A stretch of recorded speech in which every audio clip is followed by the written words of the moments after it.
Good morning students, my self doctor Rajni Sharma.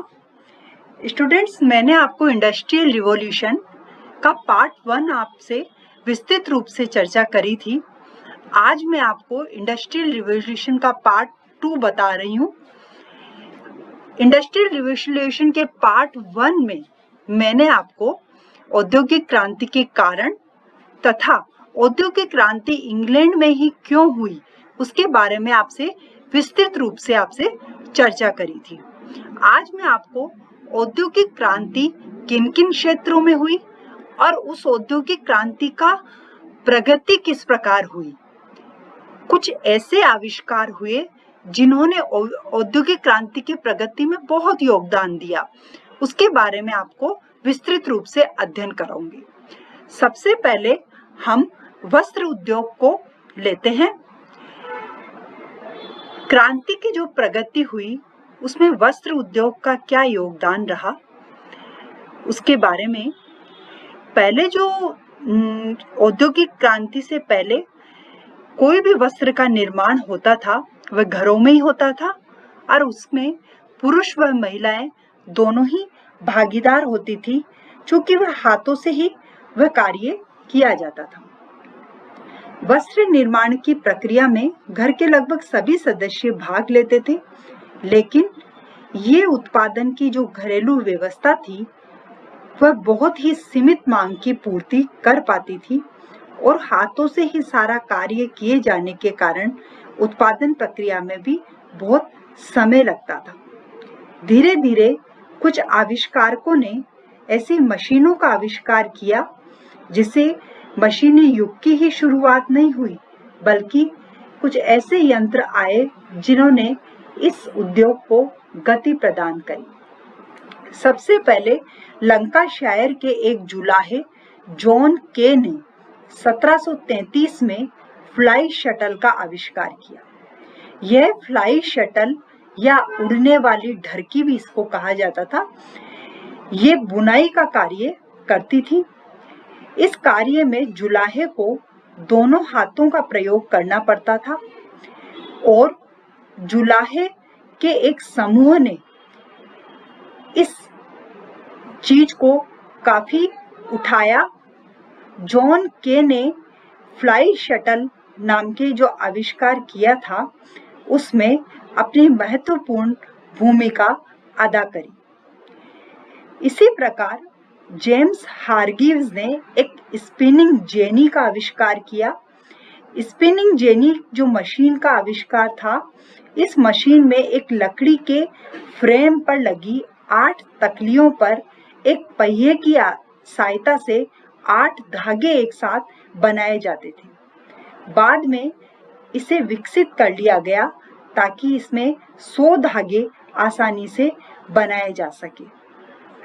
धीरे धीरे इसका विरोध भी हुआ, क्योंकि ऑब्वियसली जुलाहों को अपना बेरोजगारी का डर लग रहा था, लेकिन कुछ समय बाद हारग्रीव्स की स्पिनिंग जेनी को अपना लिया गया।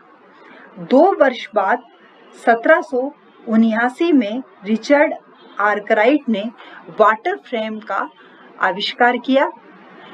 यह मशीन जल शक्ति से संचालित होती थी और इसमें स्पिनिंग जेनी की तुलना में अधिक मजबूत धागे बनाए जाते थे। इस प्रकार धीरे धीरे इस उद्योग में प्रगति होती गई।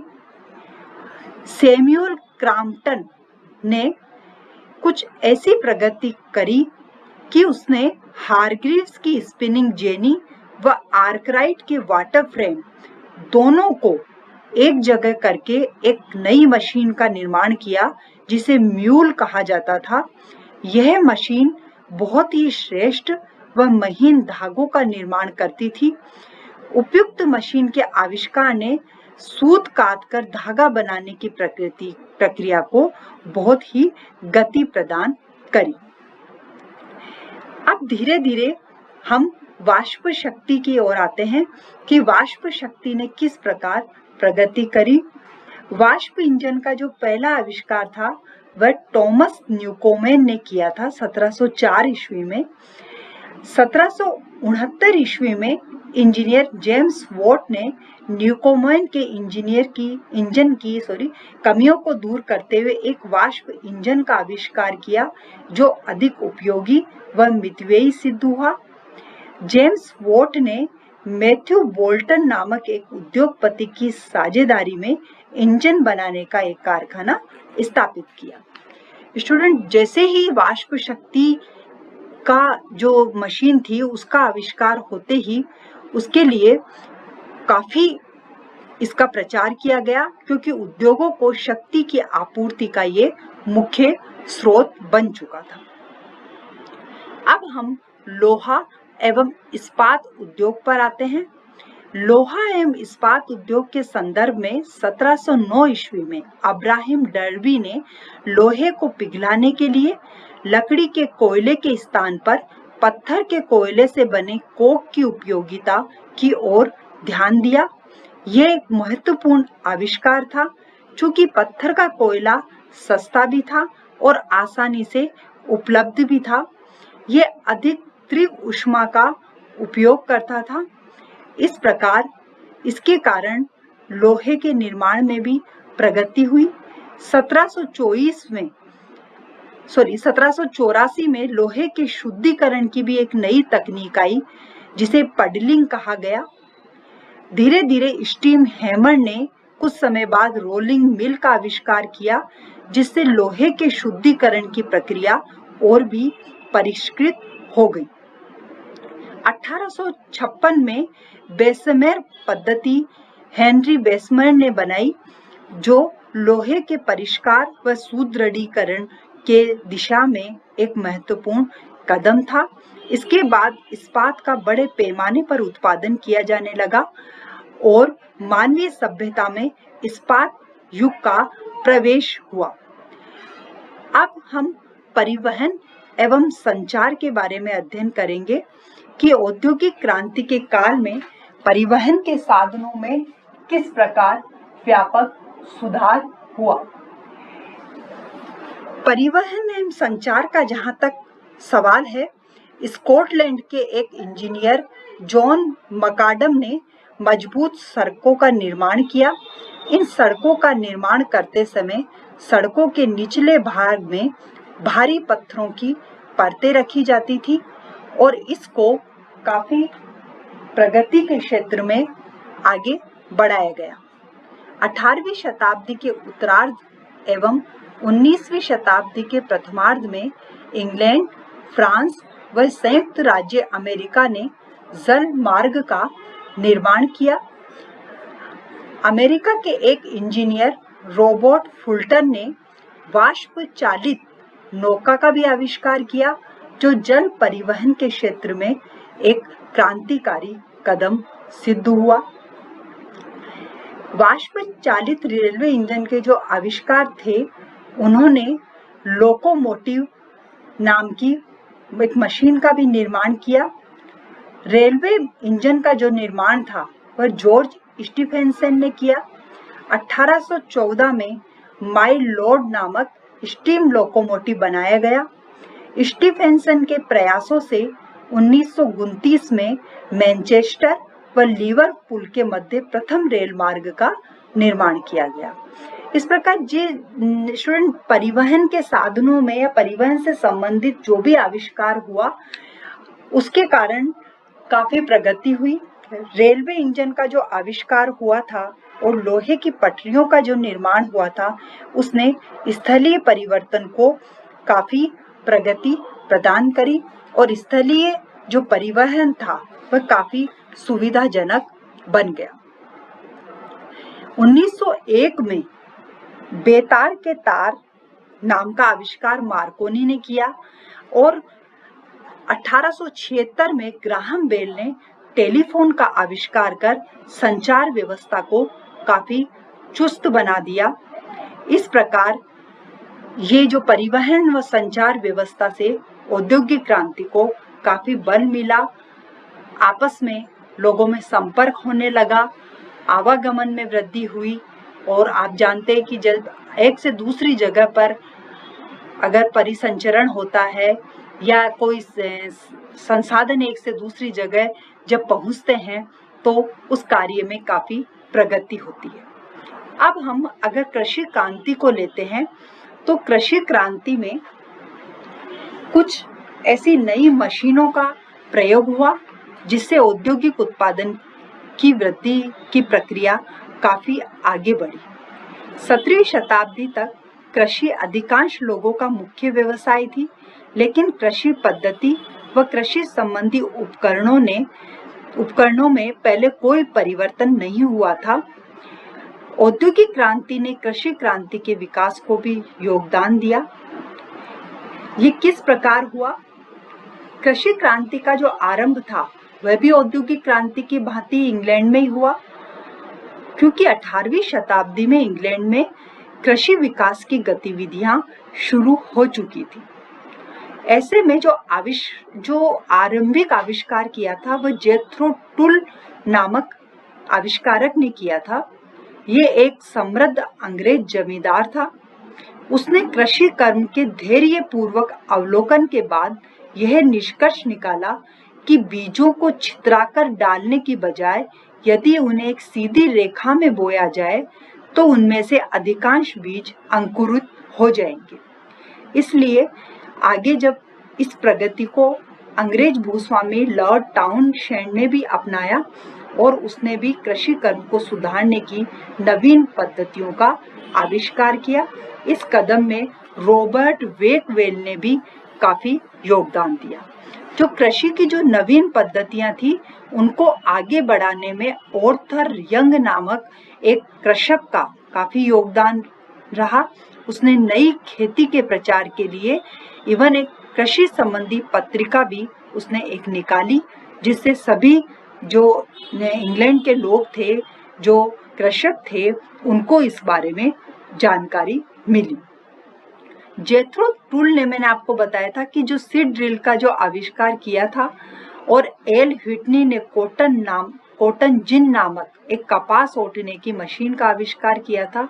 इन मशीनों ने कृषि कार्य में जो नवीन उपकरण व मशीन का प्रयोग किया जाता था उसमें काफी सुधार कर दिए और उससे कृषि कार्य काफी आगे बढ़ गया। अब मैं इसके जो कारण व प्रभाव इसके प्रभाव और जो परिणाम औद्योगिक क्रांति के सामने आए वो मैं आपको बता रही हूँ। इसके आर्थिक परिणामों में उत्पादन व वाणिज्य में अपूर्व वृद्धि हुई, परंतु इसका एक नकारात्मक परिणाम यह हुआ कि इससे जो छोटे छोटे उद्योग धंधे थे उनका काफी विनाश हो गया। कई लोग बेरोजगार भी हो गए। तीसरा पॉइंट अगर हम लेते हैं तो उसमें इसका जो सकारात्मक परिणाम था वह था नगरों का विकास हुआ, क्योंकि नए नए आविष्कार से नगरों में काफी साधन उपलब्ध हुए और नगर काफी एक श्रेष्ठता का केंद्र बन गए, इसलिए नगरों का भी काफी विकास हुआ। जो मैनचेस्टर नगर था, बर्किंघम नगर था, लीड्स व जो शेफील्ड छोटे कस्बे थे वह बड़े नगरों के रूप में विकसित हो गए। औद्योगिक पूंजीवाद का भी विकास हुआ, क्योंकि औद्योगिक पूंजीवाद से ही यूरोप में पूंजीवाद का जन्म हो चुका था और औद्योगिक पूंजीवाद ने ही वित्तीय पूंजीवाद और एकाधिकार मूलक पूंजीवाद का विकास किया। अब इसके अगर हम सामाजिक परिणामों को लेते हैं तो सामाजिक परिणामों में एक नए वर्ग का उदय हुआ जिसे श्रमिक वर्ग कहा गया, परंतु श्रमिकों की कई समस्याओं में भी वृद्धि हुई। अब उनको कारखानों में 12 से 15 घंटे काम करना पड़ता था और उन्हें मजदूरी बहुत कम दी जाती थी, इसलिए उनका आर्थिक शोषण हुआ और उनमें कई तरह की बीमारियों का भी उद्भव हुआ। एक नए औद्योगिक बुजुर्ग वर्ग का वर्चस्व हुआ, एक नया औद्योगिक बुजुर्ग वर्ग था वो अस्तित्व में आया। इसी के साथ में सामाजिक संबंधों का जहाँ तक सवाल है उसमें कुछ आर्थिक संदर्भ पैदा हुए। संबंधों के परंपरागत भावनात्मक व जाति मूलक आधार टूटने लगे और आर्थिक मापदंडी संबंधों का मुख्य आधार बन गया। इससे संयुक्त परिवार की प्रथा भी समाप्त हो गई। इस प्रकार औद्योगिक क्रांति के प्रभाव से हम ये सिद्ध कर सकते हैं कि खुली प्रतियोगिता व जन कल्याण में वृद्धि की कमी हो गई और इसका जो सामाजिक जो क्षेत्र था उसमें काफी विसंगतियां आ गई। अब इसका जो राजनीतिक परिणाम हम देखते हैं तो राजनीतिक लोकतंत्र को काफी बढ़ावा मिला। पहले जो राजतंत्रात्मक जो सरकारें थी और पुराने भूस्वामी वर्ग व कुलीन वर्ग थे, उन राजतंत्रात्मक सरकार पर इनका नियंत्रण था। अब एक तरह के जो भूस्वामी वर्ग था उनके विरोध में एक श्रमिक वर्ग पैदा हो गया और श्रमिक वर्ग अपने अधिकारों की भी मांग करने लगा। औद्योगिक जो क्रांति हुई उसके कारण औपनिवेशिक होड़ चालू हो गई। सभी राष्ट्र अपने आर्थिक सुधार के लिए काफी प्रगति करने की होड़ करने लग गए। उनमें आर्थिक राष्ट्रवाद की भावना पैदा होने लग गई। इसी के परिणाम स्वरूप कुछ श्रमिक आंदोलन भी पैदा हुए। इन श्रमिक आंदोलनों के कारण कुछ सुधार हुए। फैक्ट्री अधिनियम आए। फैक्ट्री अधिनियम ने इंग्लैंड में श्रम संघों को भी औपचारिक स्वीकृति प्रदान करी। इंग्लैंड में चार्टिस्ट आंदोलन के माध्यम से श्रमिकों ने राजनीतिक अधिकारों की मांग करी और इस प्रकार 1867 में कुछ सुधार अधिनियम भी सामने आए जिनसे राजनीतिक अधिकारों में वृद्धि हुई। इसके साथ ही अगर हम वैचारिक परिणामों को देखते हैं तो कुछ नई विचारधाराएं सामने आई। एडम स्मिथ ने द वेल्थ ऑफ नेशन सिद्धांत का आविष्कार किया। समाजवादी विचारधारा का जन्म हुआ और समाजवादी विचारधारा में कार्ल मार्क्स व एंजल्स ने भी अपने विचार प्रस्तुत किए। इसमें जो सर्वहारा वर्ग था यानी श्रमिक वर्ग था वह उत्पादन प्रक्रिया व उससे मिलने वाले लाभ पर उनका अधिकार होना चाहिए, इसकी मांग वो करने लगे। इस प्रकार विचारधाराओं का परिणाम भी इस औद्योगिक क्रांति के लिए एक तरह का काफी एक प्रतिद्वंदी विचारधारा के रूप में सामने आई। लोगों में एक स्वातंत्र धारा उत्पन्न होने लगी और वे अपने अधिकारों के प्रति सजग होने लगे और अधिकारों की मांग करने लगे। कुछ इस तरह की जो विचारक भी पैदा हुए जिन्होंने इसके लिए काफी प्रयास किया और आगे जाकर नई नई विचारधाराएं राजनीतिक लोकतंत्र के धरातल पर अवतरित हुई। धन्यवाद। आपका ये औद्योगिक क्रांति वाला जो चैप्टर है वो आज संपूर्ण हुआ। अब मैं आपको फ्रांस की क्रांति के कुछ ई लेक्चर्स आपको नेक्स्ट अपने अध्याय में बताऊंगी।